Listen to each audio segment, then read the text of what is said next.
What's up, everybody? Yo, it's the Eddie Block Show. We're doing the Drunk Uncle version. Let's go. Hey, it's the Eddie Block Show. If you agree or disagree, let them know. Yo, Drunk Uncle. Somebody, come here. Got 2 hours Come here. like strange animals. I don't know why you're afraid of the fan. Let's roll. Yo, it's the Eddie Block Show. Drunk Uncle on the side. He's afraid of the fan. Panda. Eddie Block Show. If you agree or disagree, let them know. Oh, I forgot to turn my light on. Drunk Uncle, drink more. We got 2 hours to chat like strange animals. Eddie Block and Drunk Uncle are great hosts, and we got 50 miles for the trolls. Let's roll. Drunk and Eddie, there we go. Check along with John Wick and Steve Pence. Johnny Yuma, he got the right. Come on, Panda. Mr. Nice Guy looking heavy, I might try it. Maddie, Courtney, and Evil. We'll play a little bit of this. Here she comes. Coming back for his people. Come get some Jay. Yeah, trade for Trump. We all love Willow Pie. Britt got the plug. Unfortunately, Willow Pie is no longer with I got us. to say hello to Julius Newman, Ringo Brothers, me Fato, Emily Graham, got the Linko like Pronto. Jim Bob's a silly guy, Deborah's head honcho. I got a timer on And here. Gene Smith, don't confuse him. Boris might snap off, he's sick of this looting. Richard will pull up and give retribution. Till dawn, break of dawn, and the Susan, Solomon, I haven't heard from her in a long time either. How's everybody doing today? I hope you all are having a good day. What? I just gave you a treat, bro. He's staring at me like that. Donnie's all staring at me like he's desperately starved to death, which he's not. You know that. How's everybody today? Today was a good day. Today I did a lot of stuff around the property. Well, I wouldn't say I finished the addition to my trailer, but I definitely got a.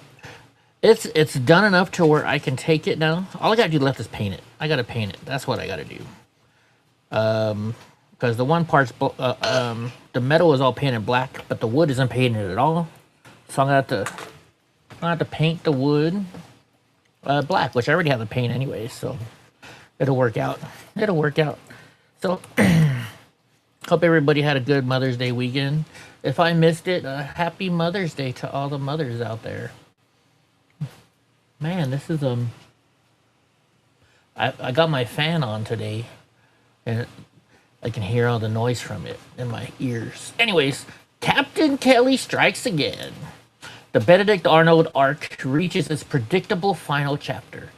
Last November, I argued in these pages that Senator Mark Kelly had crossed the structural threshold that earlier American history identified with one name, and that's Benedict Arnold. You know, we all learned about him in middle school. Maybe even early, maybe it was high school. I don't know. The comparison was not designed for shock. It was designed to isolate a pattern.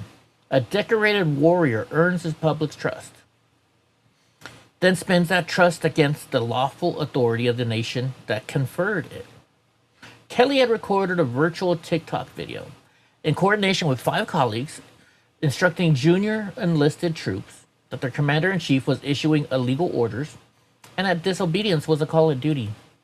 I called that an opening move in a domestic color revolution. Many readers thought that was framing was too... What's the article? Let's actually read the article. We'll read the whole article. It's just you and me right now, so there's nobody else here to tell me no. So the 90-second video from Alyssa Slotkin, Mark Kelly, Jason Crow, Chris DeLuzio, Chrissy Houlihan, and Maggie Goodlander looks innocuous at first viewing. A few elected officials, all veterans or national security professionals, appear on the camera and remind American troops that they must refuse unlawful orders. The script is familiar. Every recruit learns some version of that principle. Yet context matters. These same lawmakers have spent months describing President Trump's actual ongoing orders as unlawful. They released their message in the middle of the live litigation over those orders. They did not speak in hearings or white papers, but in a vertical selfie-style video uploaded to TikTok and Instagram, tailored to the phones of junior enlisted troops. Once we factor in audience, timing, and surrounding narrative, the claim that this was a neutral civics refresher became hard to sustain. A far more plausible reading is is that it was the first salvo in a color revolution, a carefully framed appeal to the military to begin treating Trump's commands as presumptively illegitimate. And once again, it's President Trump. He earned the title. Should we watch the video? Representative Chris DeLuzio. Congresswoman Maggie Goodlander. Representative Chrissy Houlihan. Congressman Jason Crow. I was a captain in the United States Navy. Former CIA officer. Former Navy. Former paratrooper and Army Ranger. Former intelligence officer. Former Air Force. We want to speak directly to members of the military And the intelligence community. who take risks each day. To keep Americans safe. We know you are under enormous stress and pressure right now. Americans trust their military. But that trust is at risk. This administration is pitting our uniformed military And intelligence community professionals. against American citizens. Like us, you all swore an oath. To protect and defend this Constitution. Right now, the threats to our Constitution aren't just coming from abroad, But from right here at home. Our laws are clear. You can refuse illegal orders. You can refuse illegal orders. you must refuse illegal orders. No one has to carry out orders that violate the law. Or our Constitution. We know this is hard and that it's a difficult time to be a public servant. Okay, they're a bunch of traitors. I'm not going to go any further. To see this clearly, it helps to begin with the obvious. The lawmakers did not choose to address law professors, appellate judges, or Pentagon lawyers. They chose the platforms where the youngest slice of the force lives. The Pentagon's own demographic reports put the average age of active duty enlisted personnel at about 27 years old, with the vast majority of new recruits entering between 18 and 24. The force is, in the basic statistical sense, a young institution. That same age bracket is the most intensely online cohort in the country. Surveys of U.S. adults show that roughly 3/4 of those aged 18 to 29 use Instagram, and a substantial minority use TikTok, with both platforms far more popular in this group than among older Americans. Short-form vertical video is not a niche medium for them. It is the default way they communicate, relax, and increasingly consume their news.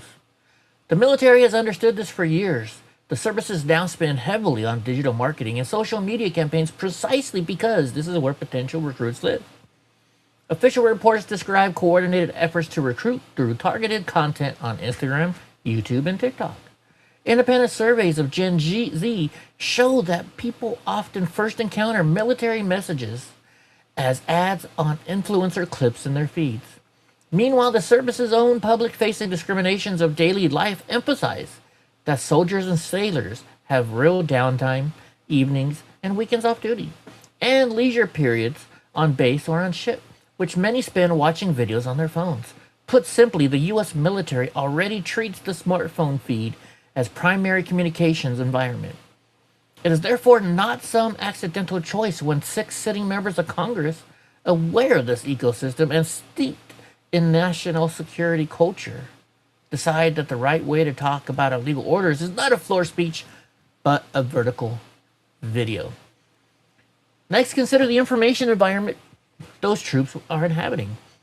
President Trump's second term has featured an aggressive use of statutory and constitutional authorities. Executive Order 14167 directed the military to clarify its role in protecting territorial integrity and to assist in sealing the southern border. The administration has created a national defense area in New Mexico to support border enforcement, deployed National Guard forces to Los Angeles and other cities in support of law enforcement, and carried out lethal strikes on boats suspected of transporting narcotics in the Caribbean. It should be a new paragraph. Each of these initiatives has sparked intense legal and political controversy. Federal courts have already held that aspects of the Los Angeles deployment violate Los Angeles deployment. I don't know if that's a comma or not. It should be. I think. I could be wrong. The Posse Comitatus Act. A judge in Washington has enjoined the district's National Guard deployment as an unlawful intrusion into local policing. Commentaries by international law scholars and UN experts frame the maritime strikes as potentially illegal use of force and even extrajudicial killings. Media outlets that shape elite opinion have run headlines that treat illegal orders as the central question of Trump-era civil-military relations. Now place a 22-year-old lance corporal or a boatswain's mate inside the environment. He hears that a federal judge ruled the Los Angeles deployment unlawful. He hears that critics say the D.C. deployment breaks the law. He sees commentators and international bodies calling narco-terrorist strikes illegal or illegitimate. His governor or mayor may denounce the presence of troops in their city as unconstitutional. In that world, the distinction between an obviously illegal atrocity and contested deployment becomes blurred. Troops are trained to refuse orders to deliberately kill civilians, to torture prisoners, or engage in war crimes. They are not trained to independently parse the Supreme Court doctrine or on domestic use, or use the armed forces or the outer limits of the president's Article 2 authority. Yet social media and the social and media environment repeatedly use the same word, illegal, for all of these things. But not illegal aliens, right? What's up, Gavin? Enter the slot can kill. You know, this is just getting way too. This guy writes way too much about this.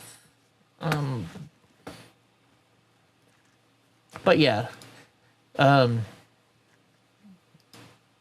those liberals are messing it up for the military by lying to them.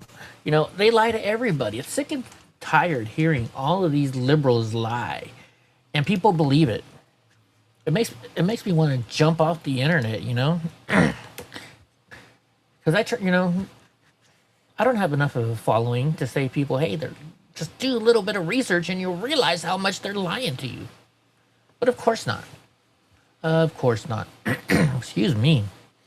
All right, breaking news. White House Correspondents Association dinner shooting suspect Cole Allen pleads not guilty in federal court. Well, of course he did.